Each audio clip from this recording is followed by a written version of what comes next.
that it would be no crime for him to kill the notorious pawnbroker. He had severe palpitations. I'm the extraordinary. Catch me if you can. You should go to the courtyard right now and confess that you killed and kiss the ground you disgraced. I won the game. You didn't win. She took out a gun. His writings were widely read both within and beyond his native Russia and influenced an equally great number of later writers including Russians, such as Solzhenitsyn and Chekhov, philosophers Nietzsche and Sartre. This time I'm going to talk about one of the greatest writings, Crime and Punishment, in 15 minutes. Now let's get started. Rhodion Romanovich Raskolnikov, a former student, lives in a tiny garret on the top floor of a rundown apartment building in St. Petersburg. He is intelligent, but he is sickly, dressed in rags, short on money. He is too ashamed to face his mother and sister. He had written a thesis. According to Raskolnikov's theory, there are two types of people that coexist in the world. The ordinary men can be defined as men that have to live in submission, have no right to transgress the law, because they are ordinary. To the contrary, extraordinary men are men that have a right to commit any crime and to transgress the law in any way in order to lead the society to the next stage, like Napoleon or Muhammad. He asked himself whether he was the extraordinary or the ordinary. He went to the apartment of Alyona Ivanovna, a pawnbroker, who was greedy and notorious. He was attempting a trial of the unknown deed obsessing him. He had pawned something to this woman a month before, and now pawned an old watch for much less than he had hoped to get. As the woman got her money, he watched and listened very carefully, storing up details in his memory. He left after vaguely mentioning that he might come back soon with another pledge. Tormented, he wandered down the street, mentally at war with himself. He happened upon a tavern, where he stopped to eat and drink something, and felt better after doing so. There, he met Marmeladov, a retired official and a drunkard. Marmeladov poured out his life story to Raskolnikov, telling about his consumptive wife, his 3 small children, and his oldest daughter Sonia, who had to prostitute herself to earn money for the family. Marmeladov himself had recently acquired a position, but almost immediately lost it through his alcoholism. He had been away from home for 5 days, having stolen his salary money and spent it all on drink. Raskolnikov felt something intensely sad. When he returned home, he received a letter from his mother. It said his younger sister Dunya was going to marry a gentleman Luzin. Following Luzin, his mother and Dunya would be coming to Petersburg shortly, and were very much looking forward to seeing Raskolnikov. Though his mother put a positive spin on everything, it was clear that Luzin did not love Dunya and was not worthy of her, and that Dunya knew this, but had resolved to marry him to materially benefit her family. Raskolnikov, disgusted and angered, refused to accept this self-sacrifice. But after resolving to stop the engagement, he immediately questioned his own right to get involved. Then he thought that it would be no crime for him to kill the notorious pawnbroker and steal some money if he can contribute to society as the extraordinary in the future. One day, when he was walking on the street, he overheard a conversation between Lizaveta Ivanovna, the pawnbroker's half-sister, and a couple of tradespeople. It turned out that Lizaveta would be out on business the following evening. Raskolnikov was suddenly possessed with the fact that Alyona Ivanovna the pawnbroker would definitely be alone at a time he knew of, that this is a once-in-a-lifetime opportunity.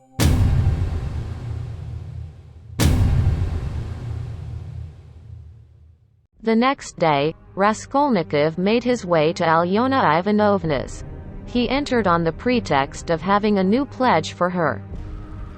As she struggled with the deliberately difficult knots, he took out his axe and hit her on the head with it, until she died.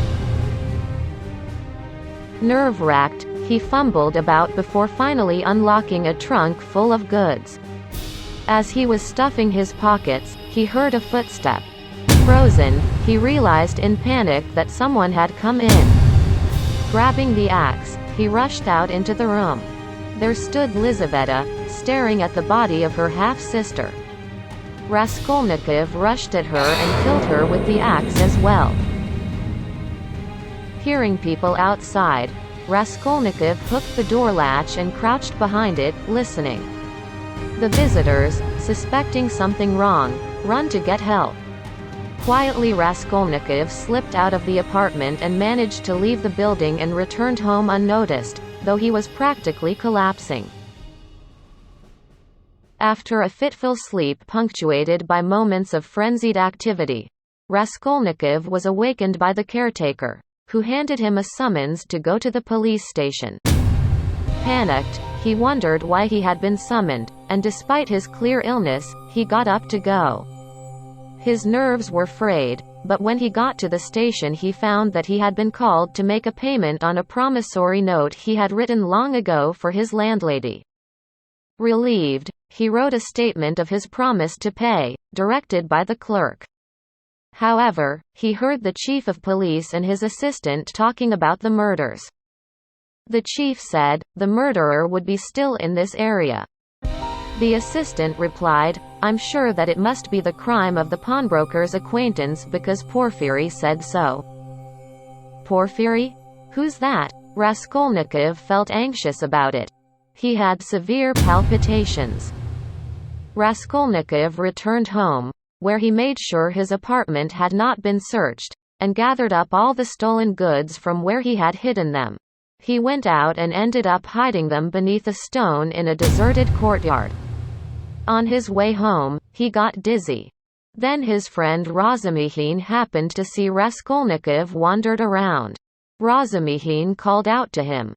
Raskolnikov fainted away as soon as he saw Romanovich. The next morning he fell unconscious, at last succumbing to an illness that had been coming on for quite some time. When he at last came to, Romanovich was there, having tended him through his illness.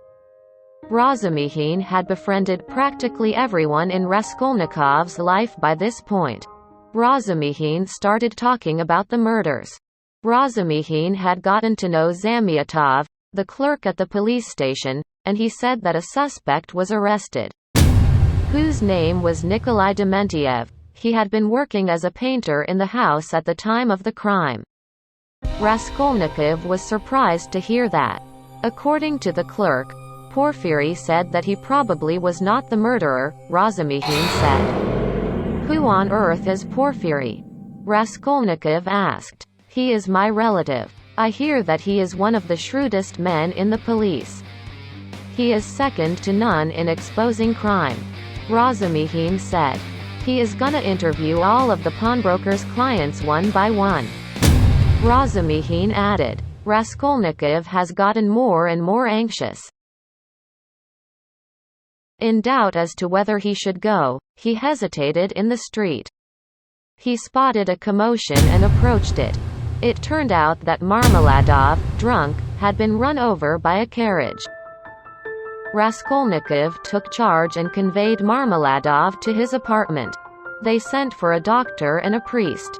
Sonia was also sent for, and Marmeladov, after begging forgiveness, died in her arms. Raskolnikov gave her all of his money for the funeral, and left. When he returned home, his mother and his daughter Dunya and Romanovich were waiting for him. Raskolnikov told Dunya not to marry Luzin.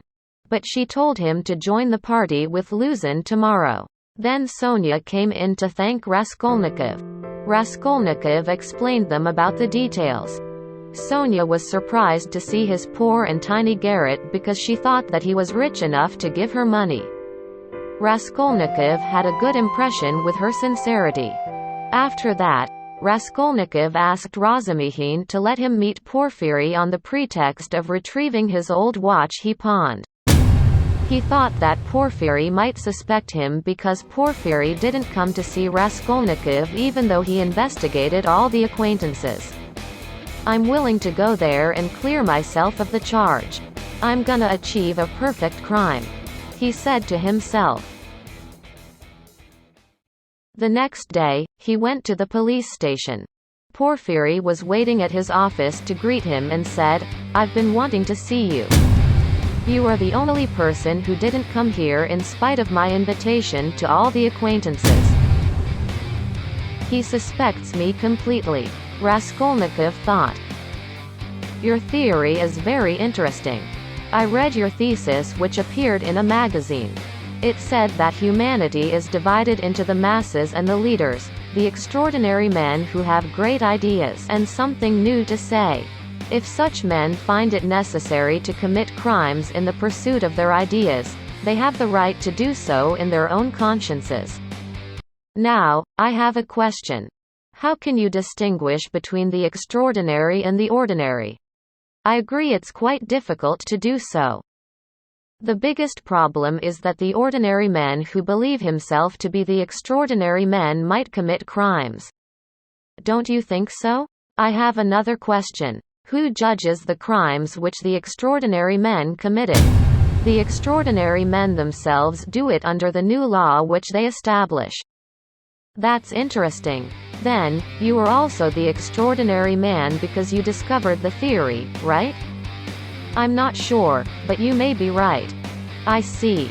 This murder case must be the work of the extraordinary, I suppose." "What makes you think so?" "Because we have no evidence at the moment.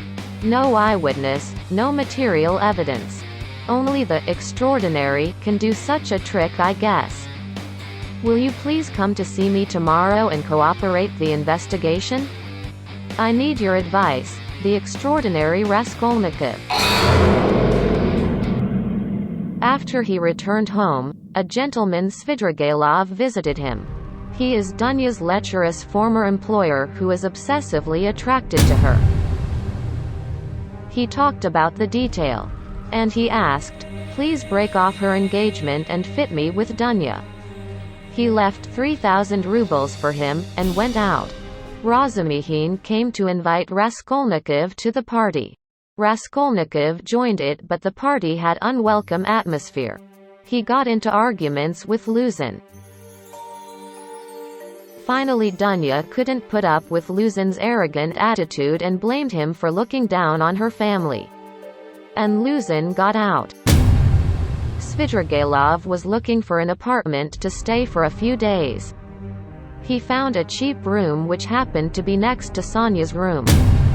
Then, Raskolnikov visited Sonya. He tried to persuade her to stop prostituting herself. When he found a Bible in her room, he asked, "Do you believe in God even though you are leading a life of misery? What on earth did God do for you?" "I can't do anything but pray. There is nobody who doesn't suffer." Raskolnikov didn't know why, but he was touched by her purity. She looked divine for him. He was kneeling down without knowing it. "Where did you buy this Bible?" he asked. "Lizaveta gave it to me," she answered. He was shocked to know that Lizaveta, the pawnbroker's half-sister who he killed, was actually Sonya's friend. "Reading this Bible she gave me healed me," she said. Raskolnikov turned pale. "What's wrong?" "Today may be the final day I can see you," he said. He thought that there was a possibility he would be arrested after seeing Porfiry tomorrow. "If I have a chance to see you again, there's something I want to say to you. I'll tell you who killed Lizaveta." He left her room.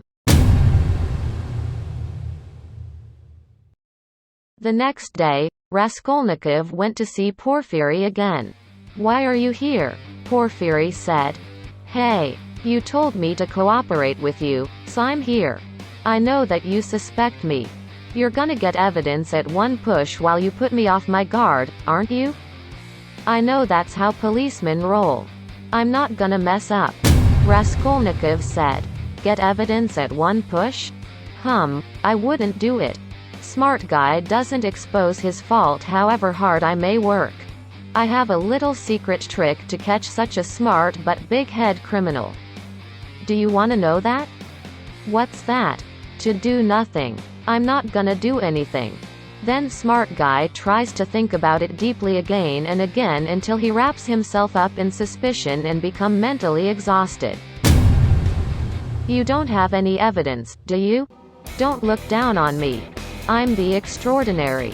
Catch me if you can. Then, word came that Nikolai confessed to the crime. They both were surprised. See you later, Raskolnikov. It's all settled, isn't it? Famous last words. Raskolnikov felt uneasy about when evidence will be exposed. He exhausted himself being impatient and anxious. He was visiting Sonia unconsciously. Sonia, I'm so tired. To tell the truth, I killed the pawnbroker and her half-sister Lizaveta. I was gonna kill only the arrogant pawnbroker, I wasn't planning to kill Lizaveta. Sonia hugged him and said, I'm sure you'll be okay. Because you are the most miserable person in the world. Atone for a crime. Repent for your sin. You should go to the courtyard right now and confess that you killed and kiss the ground you disgraced. Could you come with me? I'll always be close by. At that time, Svidrigailov appeared. I have something to tell you. He was actually overhearing Raskolnikov's confession at his room next to Sonia's. He knew that Raskolnikov was the murderer and suggested, shall we run away abroad? With you, your mother, your sister Dunya and I. Don't worry, I have the money. I would like your approval to marry your sister Dunya. But Raskolnikov refused the proposal. Raskolnikov was drinking coffee at a cafe, thinking about whether to surrender to police. The extraordinary don't worry about such a thing. Why am I having a hard time? His hands were shaking. Then Porfiry appeared. May I join you? There's no point in doing that. You don't have any evidence. I won the game. Raskolnikov said. You didn't win. Winner must not have a harassed look like you. What do you think the reason why you are so exhausted? Even though you can get away from the law, you can't escape from your agony that you committed the crime. I'll give you one more day. Please surrender to police, or you'll be arrested undoubtedly. Dunya was received a letter from Svidrigailov. It said that he happened to overhear of her brother Raskolnikov's confession. She visited Svidrigailov. Svidrigailov said, I don't want to accuse your brother, so please back to me again. No, I won't. You were crazy. She took out a gun and fired a warning shot. He was surprised to realize that she was serious. She left the gun behind and went away. Svidrigailov killed himself with the gun. Raskolnikov told Sonia that he had already been ready to surrender to police. He finally went to police and confessed, I killed the pawnbroker and her half-sister Lizaveta. He was arrested. He wasn't sought the death penalty because of his surrendering but served a sentence for 8 years in Siberia. Although he had to spend the hardest days, Sonia moved to near the prison and came to see him many times. Her devoted attachment reclaimed him from his theism and a new sensation was developing in his mind.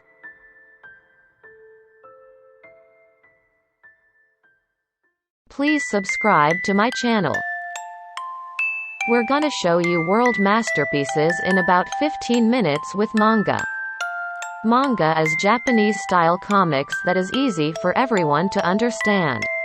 We're sure that you can grasp the context shortly. See you next time.